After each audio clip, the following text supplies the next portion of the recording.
2023 में आने वाला जो प्रश्न है वो है दर्पण और लेंस में अंतर। तो कक्षा 10 के सभी विद्यार्थी ध्यान दें, दर्पण और लेंस में अंतर आपसे 2 नंबर का प्रश्न पूछा जाएगा। और ये प्रश्न ऐसा है कि बहुत आसान भी है और आपको मैं बहुत ही सरल शब्दों में समझा दूंगा कि दर्पण और लेंस में अंतर क्या होता है। तो चलिए समझते हैं दर्पण और लेंस में अंतर। तो देखिए दर्पण किसे कहते हैं, तो सबसे पहले मैं आपको बताता हूं दर्पण क्या होता है। देखिए दर्पण को अपन इंग्लिश में मिरर कहते हैं, मिरर, इसको अपन मिरर कहते हैं। और ये मिरर है क्या, ध्यान से समझना। अगर हम किसी कांच की क्या कर दें, कांच की एक सतह को पॉलिश कर दें, कांच की एक सतह को पॉलिश कर दें,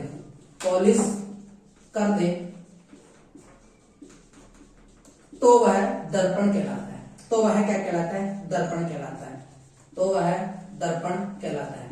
तो हमने जाना कि जैसे मान लो कोई कांच है और कांच की अपन ने एक पीछे की सतह है ना, जैसे पॉलिश कर दी, तो दर्पण कहलाएगा। क्या कहलाएगा, दर्पण कहलाएगा। तो दर्पण की परिभाषा तो ये होगी। अब ये जो पॉलिश करते हैं अपन, ये जो पॉलिश होती है वो रजत पॉलिश होती है। कौन सी पॉलिश होती है, रजत पॉलिश, इसको अपन बोलते हैं रजत पॉलिश। दर्पण 2 प्रकार के होते हैं। दर्पण कितने प्रकार के होते हैं, 2 प्रकार के होते हैं। एक होता है अवतल दर्पण और दूसरा होता है उत्तल दर्पण। दूसरा कौन सा होता है, उत्तल दर्पण। तो दर्पण कितने प्रकार के हो गए, 2 प्रकार के हो गए। यहाँ पे दर्पण सूत्र जो होता है, दर्पण सूत्र जो होता है 1/f बराबर 1/v प्लस 1/u होता है। ये दर्पण सूत्र हो गया। एक दर्पण सूत्र में अपन लिख सकते हैं, दर्पण में जो प्रतिबिंब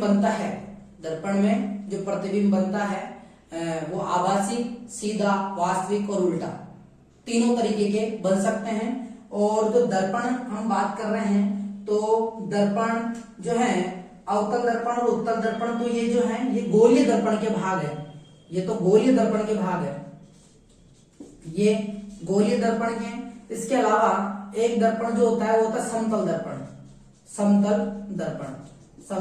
दर्पण, ठीक है, समतल दर्पण। और ये जो अवतल दर्पण और उत्तल दर्पण है, ये किसके भाग है, गोलीय दर्पण के भाग है। दर्पण का सूत्र 1/f बराबर 1/v प्लस 1/u होता है। लेंस की बात करते हैं, लेंस क्या होता है, देखिए लेंस एक तरीके का पारदर्शी कांच होता है।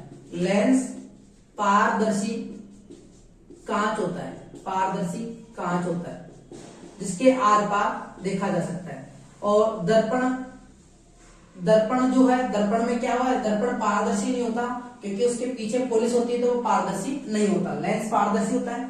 और लेंस जो है अपवर्तन की घटना पर आधारित होता है। लेंस अपवर्तन की घटना पर आधारित होता है, अपवर्तन की घटना पर आधारित होता है। तो एक मेन अंतर तो है। तो अगर लेंस अपवर्तन की घटना पर आधारित है, तो दर्पण कौन से होगा, दर्पण परावर्तन की घटना पर आधारित है। दर्पण परावर्तन की घटना पर आधारित है। तो दर्पण परावर्तन की घटना में और लेंस अपवर्तन की घटना पर आधारित होता है। लेंस जनरली 2 प्रकार के होते हैं। एक होता है अवतल लेंस और एक होता है उत्तल लेंस।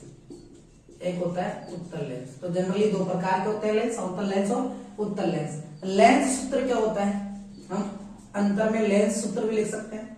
लेंस सूत्र जो होता है वो होता है 1/f बराबर 1/v माइनस 1/u। ध्यान देना, दोनों में आप कैसे याद करेंगे, दर्पण सूत्र में आता है प्लस और लेंस है सारण तो माइनस है, तो यानी लेंस सूत्र में माइनस आएगा, लेंस माइनस। तो आप इस तरीके से याद कर सकते हो कि लेंस सूत्र में क्या आता है, माइनस आता है। तो जनरली दर्पण और लेंस में जो अंतर है वो यही है। आप इनको लिखकर 2 नंबर प्राप्त कर सकते हैं। तो आपको अगर मेरा वीडियो अच्छा लग रहा है, अगर ऐसे और प्रश्न चाहिए तो इस चैनल को सब्सक्राइब कर लें।